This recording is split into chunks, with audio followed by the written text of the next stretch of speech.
Attorney Isaiah Jerez. One of the things that inspires me are my friends and my family. And today I have the pleasure of interviewing Omar Abu Ismail, who has been a great inspiration to me. I met him my senior year in college, and he has been a successful entrepreneur and was actually a guiding light for me when I decided to leave my business, or my job, when I decided to leave my employment with my old firm. He was a great example to me as to what you can do if you take the risk. Yes. And so Omar, Hi, Isaiah. hey, thank you so much for having me here today. Yeah. Yeah. We go way back, me and Isaiah, back in school, and we had some fun adventures. Yeah, before we get into that, you have a really interesting history because you're from Lebanon, but you grew up in Nigeria. Yeah, I grew up in Nigeria, West Africa. Yeah. I was raised there till I was 12, and then from 12 to 17, I was in Lebanon. And then at 17, I came here. That's quite a big jump, quite a cultural shock to go from Lebanon to the United States. Yes, Yeah. yes, for sure. Even from Nigeria to Lebanon was a culture shock, and then another culture shock going from Lebanon to America. Yeah. And then, so we met each other when we were juniors Yes, at the University of Utah. I think you were in junior. Yeah. We were like 2 years before you graduated. And for whatever reason, I was taking physics classes. I was horrible Yeah. at it, but I took these Yeah, physics because I studied courses. geophysics, and I remember you were in my physics class. Yeah. But then you decided to become a lawyer after that, to study law. Yes, yeah. Lovely profession. But let's talk a little bit about you and about, because you were a physicist. Yep, geophysics. I did But geophysics. you run a restaurant. Yeah, so I mean, I worked in geophysics. Remember, after I graduated, I was working with the US Navy, and we were doing UXO stuff, which means I was subcontracted by a company, private company that worked with the US Navy. And what we would do is we would go to different areas and plot of lands where they would practice test bombs. And so what we did is after they practiced their test bombs, we would go in there and clean it up from the land so that it could be inhabitable or habitable again.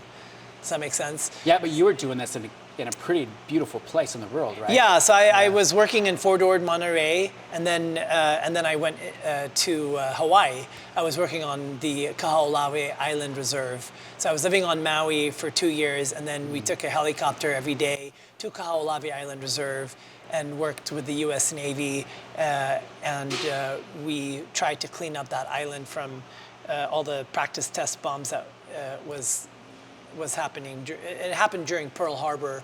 They were just, the U.S. government was practicing a lot of its ordnance on that island, and then we went there to clean it up because they wanted to rehabilitate the island.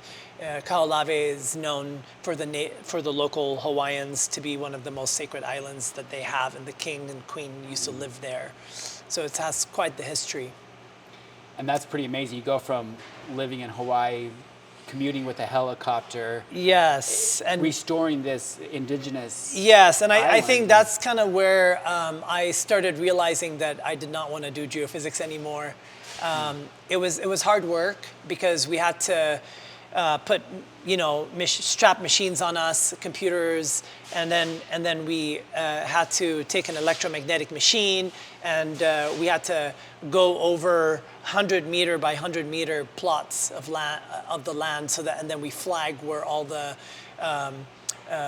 anomalies of where the ordnance was or potential, because it was high in basalt, which is high in iron, so sometimes it's confusing to find basalt versus metal from a ordnance, from a bomb.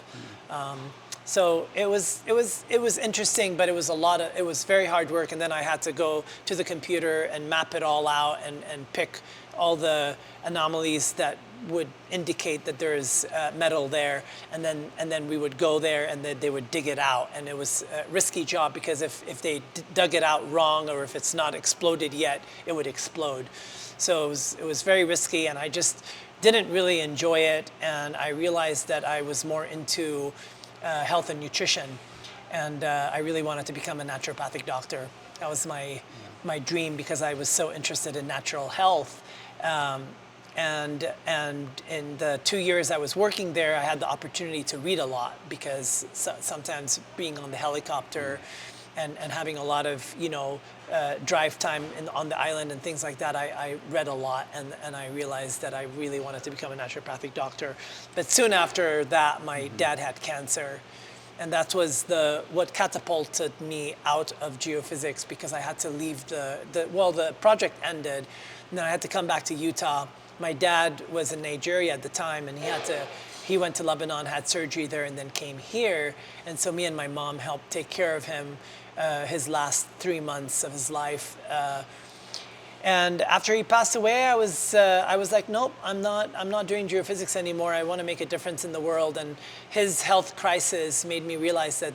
And I remember going to the hospital and seeing a lot of people that were really ill. And there's a lot of disease and sickness out there. And I thought, wow, there's no food education at all, and nutrition. And I felt like there is no example of food and nutrition. So that's when 6 months later, I opened Rawtopia after my father passed in July 4th of 2005.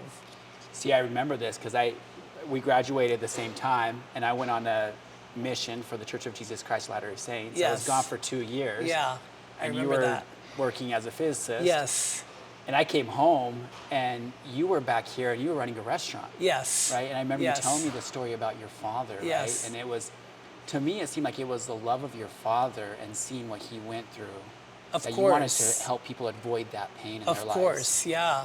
I was so dedicated, and also to support organic agriculture and sustainable agriculture, because I feel like the food industry is so contaminating because of all the pesticides, herbicides, larvicides, insecticides, chemical fertilizers, all the processed foods, and all the pollution that comes from that, and all the factory farming.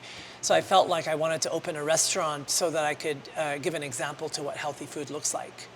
So when I was on my mission in Chile, I lived in farming town after farming town.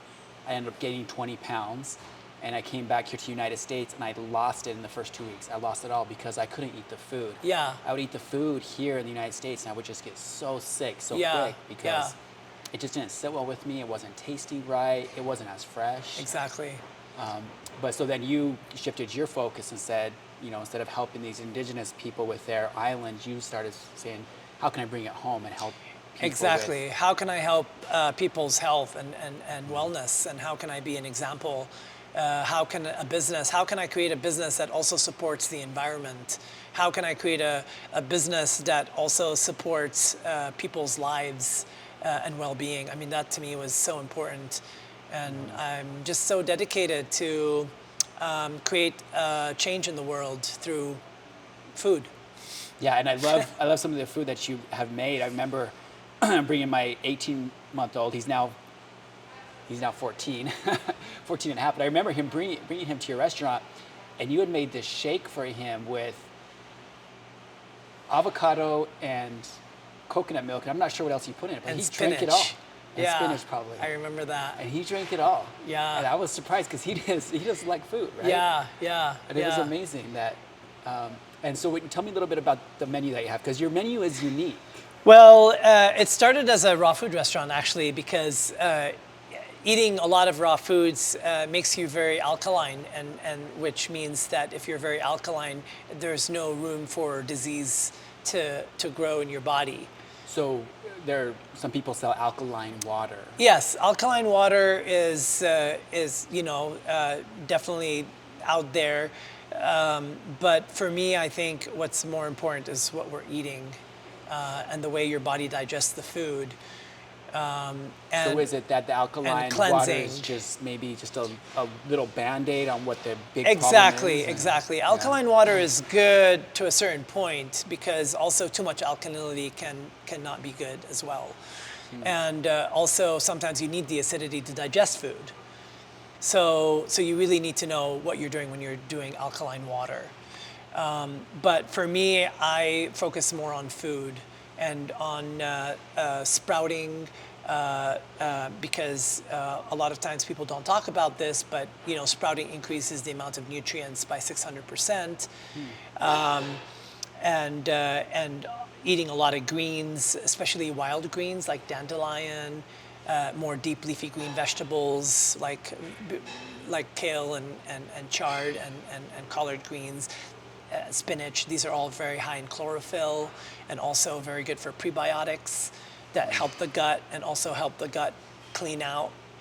And sorry, I just gotta stop you because I think about dandelions, and for whatever reason, I thought dandelions grew because a dog defecated on the grass, and that's where the dandelions come from.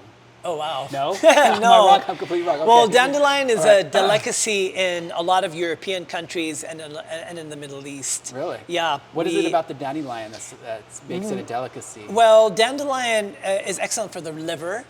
It's wild. It's a strong plant, so it can grow anywhere and everywhere. And it does, right? And it does. Yeah.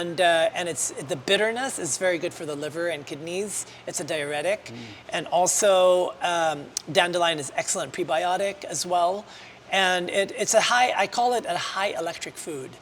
And you know, in different cultures, they take the dandelion flowers and they make wine with it or vinegar with it or tea with it.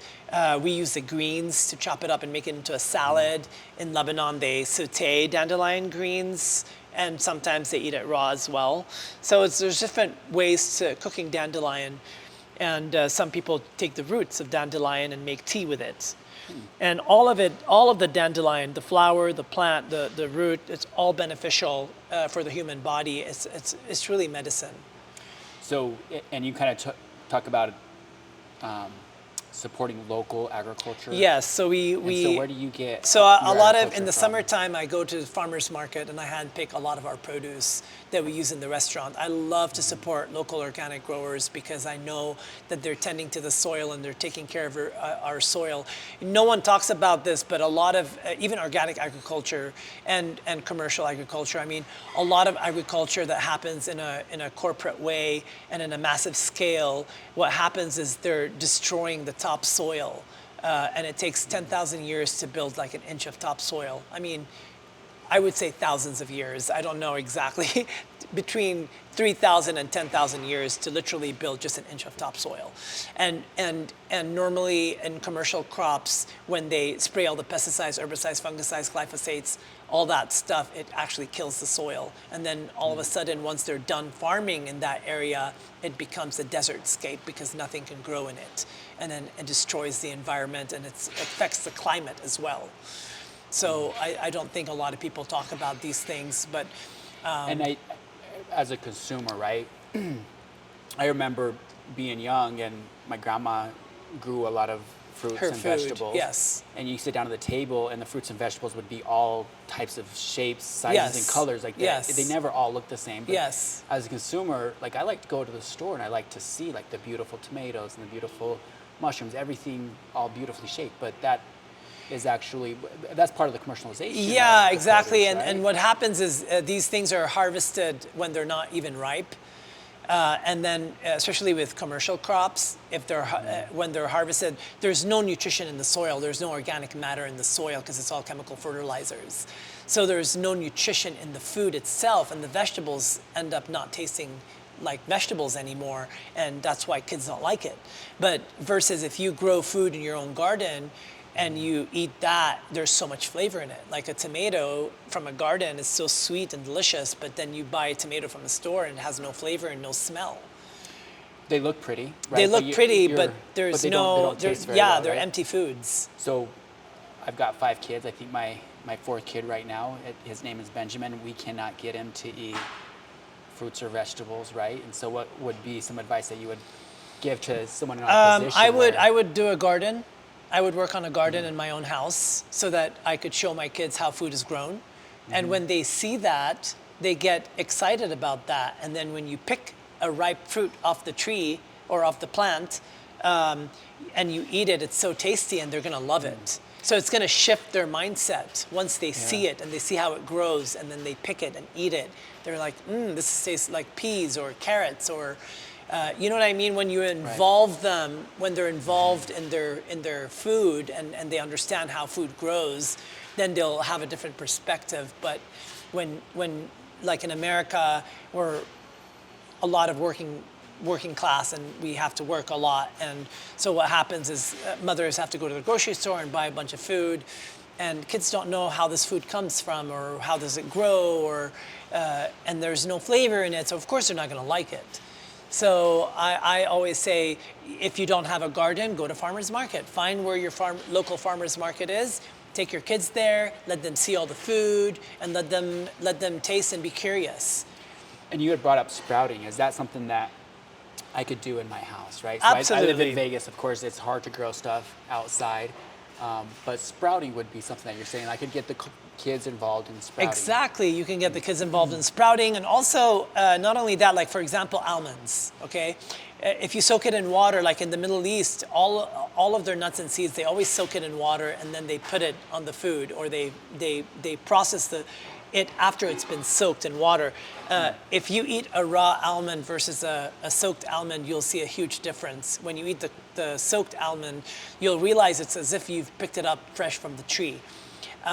What happens is when an almond gets picked and dried, there's not a lot of flavor, and it's very chewy, and it's not very tasty. Now, when you take the almond and you soak it in water after 24 hours or after 12 hours, and then you dump the water out and you put it in fresh water, what happens is there's a lot of enzyme inhibitors in the almond, for example, because it's a natural way the seed protects itself, or the nut protects itself from invading species or insects. And what happens when you soak it in water, it tricks the food, the seed or the nut or the bean or the legume, whatever. It tricks it because it thinks it's going to grow into a plant. So it plumps up, and then it builds potential energy, which means it increases in nutrients immediately because it's going to grow into a plant. And then it releases a lot of its enzyme inhibitors and phytic acid and lectins, and which makes it more digestible and more bioavailable. And not a lot of people talk about this because a lot of research is done on nuts and seeds from raw or baked, but no one has done research where they're soaking it and then they're analyzing the nutrients in it. You see what I'm saying? So there's a lot of misconception, I think, with foods, and that's why I call my restaurant Rawtopia. You see, because a lot of things are raw and made from scratch. And like we peel our own garlic, because right now a lot of restaurants, they get garlic already peeled, which means it's been pasteurized. And when you pasteurize something, you actually put it in high heat, which kills a lot of the vital vitamins in it. And so that's why I like to not do that, and I like to peel my own garlic, because then there's a lot more flavor and nutrition in it. It hasn't been radiated. So one thing I could do is start soaking the almonds. Start soaking your almonds, your walnuts, your pumpkin seeds. Soak it, and then if you want to crunch, you can always dry it in the dehydrator, and then you can create. It tastes like as if you've baked it in the oven. So how long? And there's more nutrition. How long do I put it in the dehydrator? Normally 24 hours. Just 24 hours. 24 hours to 48 hours, depending on how big the nut and seed are, But normally 24 hours is perfectly fine. We make like crackers here. We use sprouted sunflower seeds and flax seeds and vegetables, and we blend it. We mash it all together, and then we spread it in the dehydrator, and then we create crackers with it. So you're saying the sprouting is not so much. Or it can be, but you're saying not so much in that the fact that it starts to grow, but just sprouting, that you're just opening it up in the water just for a little bit. Yeah, and then also once it's sprouted or once it's been hydrated, it tastes different. There's more flavor. It's more enjoyable. You know what I mean? And it's easier to peel the skin and eat it. There's a lot of benefits to it. I mean, I don't think many people understand that, the importance of actually soaking your nuts and seeds and even legumes before you cook them. See, I remember that. I remember my mom, since I was little, she would have the bean, and she would just soak the beans all day long, and then eventually she'd cook them. Exactly. Yeah, you have to soak it first before you cook it. Yeah. So that it's easier to cook. What about, is there some type of plant or some type of seeds that I could grow inside the house so that the children can Sunflower watch that seeds, growth? broccoli seeds, radish seeds. These are all very small and they're easy. They come. You can get trays and soak it in water for say 6 to 8 hours or 12 hours, depending on how big they are, and then you put it in a strainer type thing, and then you cover it in the dark for 24 hours, and then after that you take the cover out and you rinse it with water, and then all of a sudden it'll start sprouting and growing like a plant. How much sunlight does it need? After you take it, just doesn't need necessarily direct sunlight. It needs light. Indirect light would be perfect. Even if it's artificial light? Even if it's we're fine with artificial that? light, yeah, it'll still grow. And then how long does it grow for before you then harvest it and then put it into It depends, anywhere from 2 to 3 days. Then once you start seeing the sprout, it depends on what you're doing with it or what sprout you have. For example, like sunflower seeds, you have to wait till you see the greens. Alfalfa, the same thing. Once it starts getting green, then you know to harvest it. And then sometimes if you want to halt the sprouting, you put it in the fridge, and then it'll make the sprouting go slower. Okay. You see what I'm saying? But then you have the kids then. Hey, Yeah, we're gonna help. yeah, cook and then you can dinner, put it and in then your they- sandwiches. You can put it in things like that. But also, you want to be careful of contamination. It has to be very clean environment because sprouts can easily get contaminated as well. And you need to clean distilled water. You need to keep it in a contained, clean environment so that you avoid any contaminants.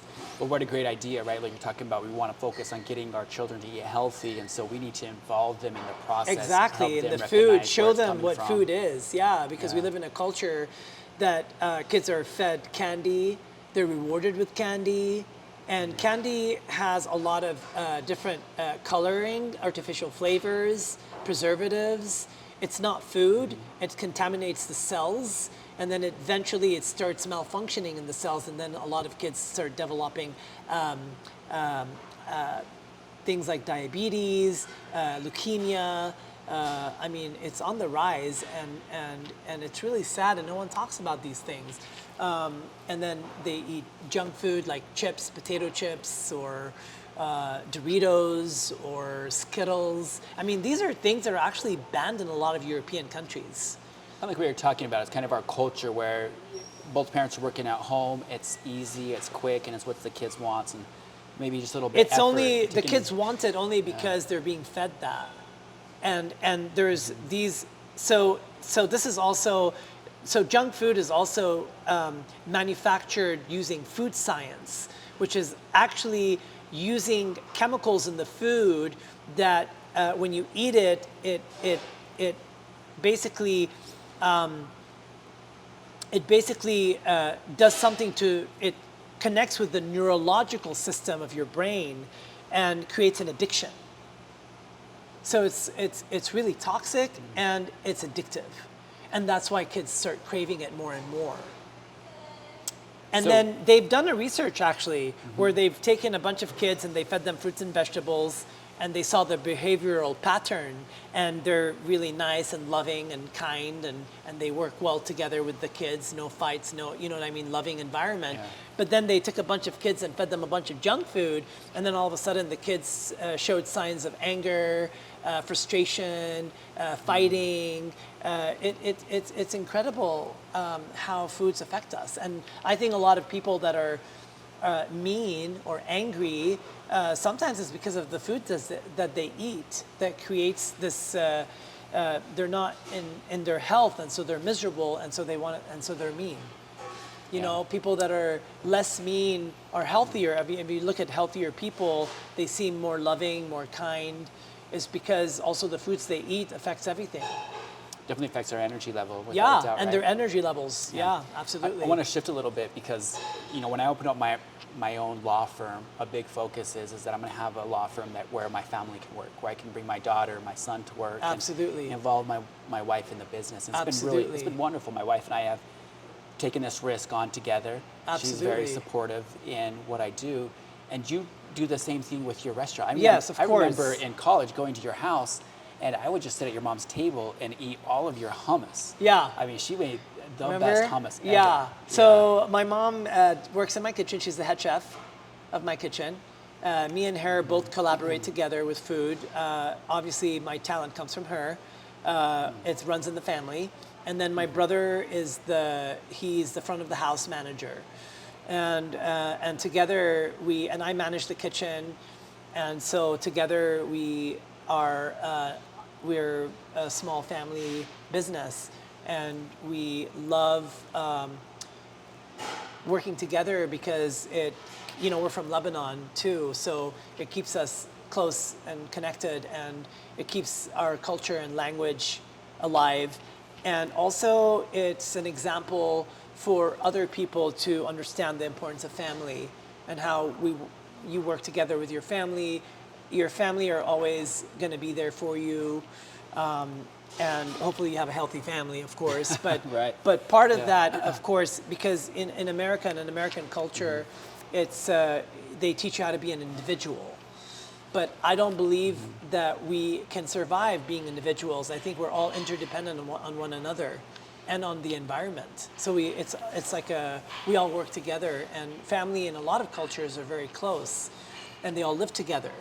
But when you come to America, once you're 18, you move out of the house and you work, and which is nice because it teaches kids responsibility and stuff like that. But it also separates the family, and I believe that we need to keep our families close to us. We need to love them, support them, and provide a healthy environment, a loving environment, so that they can continue loving and creating their families, and with the lessons that you teach them of family value and working together and creating healthy boundaries with one another, it helps them do that when they grow older and have families. And so it spreads love and happiness and a feeling of belonging.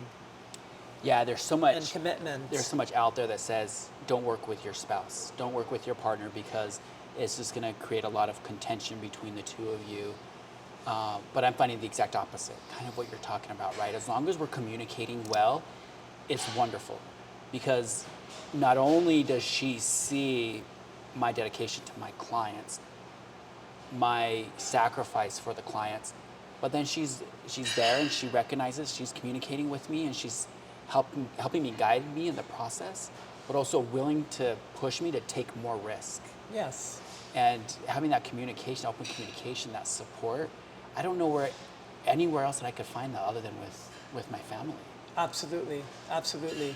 I mean, you can find that with close friends as well, but I think in any relationship, whether it's your family or your friends, creating healthy boundaries, understanding where you stand, understanding your goals and being clear with your goals and where you want to go, having your spouse be on board, you both have the same goals together and a clear vision of where you want to go, that really helps. A lot of times they say relationship, it's not really, you can be attracted to your spouse, but I think there's more than attraction, is you both have to have a similar goal, you both have to have similar passions, you both have to have a clear vision of where you want to go and what you want to create, and both support one another in creating that and pushing each other to moving forward. But you got to be very clear with where you're going and with your goals. Yeah, that attraction is important, but really for me, what it means to love my wife is working together towards those goals. Exactly. Because we always come up with differences, right? We're always impeding on each other's boundaries, but we work with one another, we forgive one another, and we stay focused on what's ahead, right? I think that's it. Like, you got to stay focused. I mean, even with my business, I have to stay focused on every day. Why am I doing this? Where am I going? What's the end goal? Where do I want to be in 10 years? You know what I'm saying? So where is Omar and Ratopia going to be in 10 years? I know you've had a lot of success. Well, yeah, I mean, I really, I love running this restaurant, but sometimes running a business is very intense and very taxing, and there's a lot of responsibility. And I think that I've been running this restaurant for 17 years. I'm a little burnt out. I think my next goal is to create a recipe book and start teaching, be more in the teaching mode and teach the whole world how to make this food. And that's what I've wanted. From day one when I came back from my mission, that's what I wanted. I wanted that recipe book. So let me know. I mean, I'll be the first one in line to pick it up. Yeah, I'm creating that. And then something great happened. Martha Stewart came to the restaurant. When she came to visit Salt Lake City for the first time, she actually came to my restaurant. Out of all the restaurants in Salt Lake City, she came to my restaurant because she wanted something healthy. And she was very inspired by my food. And so she contacted me to go to New York and film with her. And so I filmed with her an episode in food and what we do in the restaurant, and it's going to be airing in the spring of 2024. So I'm super excited about that. And where is that going to be airing so we can go check it out? On Roku, on Martha's Cooking. Yeah, we'll have to look at that. I'm excited about that. I felt like seen, because a lot, it's hard when you are unique and authentic, and you're not, like the masses are going this way. I'm always like, nope, there's a better way. You know what I mean? Like I want a more conscious way. And sometimes I feel alone on the path, because I'm choosing something that the masses are not there, right? That everyone goes to the grocery store, they buy conventional foods. Not everyone buys organic or local foods, or not everyone eats seasonally. Not everyone is sustainable. Not everyone takes care of their health. Not everyone exercises. Not everyone meditates. You know what I mean? So I feel like my path is a little secluded. I mean, of course, a lot of people are waking up and becoming healthier within themselves. But I feel like when Martha Stewart came, I felt seen for the first time. You had good validation. I got validation, by someone that is so highly influential in the mass scale of community of people. You know what I mean? And when she came to my restaurant and enjoyed my food and posted about me on Instagram, I felt like, wow, someone that is out there that is really successful was able to see me as a small business person and as being authentic and unique as a restaurant and supporting organic agriculture. She totally wanted to support that. And then when I went to see her in New York and visit her property and film with her, she showed me all her greenhouses and all her planting beds and how she plants these different flowers, different trees. She actually has some trees that are almost extinct, and she brought them back to life. And she has all these planter boxes, and she planted all her greens in them, and she has all these different greenhouses to plant different things. And I was so inspired by that. And she has all her animals. She gets all her eggs from her chicken. And I thought that was so beautiful, because that's an example, right, of every household, I feel like, should learn how to be more sustainable, should learn how to grow a garden, should learn how to teach the kids where food comes from. And food tastes so much different when you're growing it or when you're feeding your chicken organic matter. It's different, and your chicken are free roaming and they're happy. The eggs are different, and if you choose to, eat the chicken or eat your animals, it's tastier because they're happier. You know what I mean? Rather than being in a factory farm and people not knowing where their meat comes from or the process of even, killing an animal. It's hard, right? But no one wants to see it, so they're not connecting with their food. And so there's a disconnect that happens with people and food. And I feel like the more connected we are to our food sources and to our animals, the more we have value for these things, and the more appreciative we are, and the more in gratitude we are. Like Native Americans, when they would kill their hunt, like when they would hunt their deer or buffalo, they would pray over it, and they would thank the buffalo for feeding them and for nourishing them. So there's like a beautiful that something was harmony. Given for that. Yeah, for them personally. Versus just eating unconsciously. Yeah. Omar, I really appreciate you inviting us here to the restaurant. I always come here to eat whenever I'm in town. I love your family.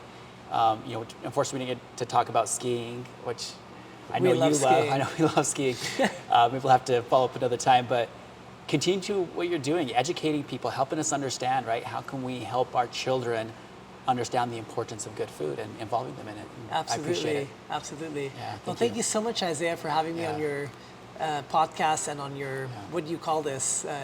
It's a podcast. I don't. Yeah, we'll find out what people call it, right? And see how long it lasts for. Well, so congratulations, we'll see. and congratulations to also running your own business and taking, you know, taking into your hands your own life, and being the driver of your own life, and having your family involved, and this is incredibly beautiful and important, and I'm so inspired by you, and I'm happy that I inspire you as well. Yeah, thank you, Omar. Yeah, thank you so much. And let's get some pictures. Yeah. So Okay. yeah. Hey, thanks for watching. If you like this video, make sure you like, comment, and subscribe for more.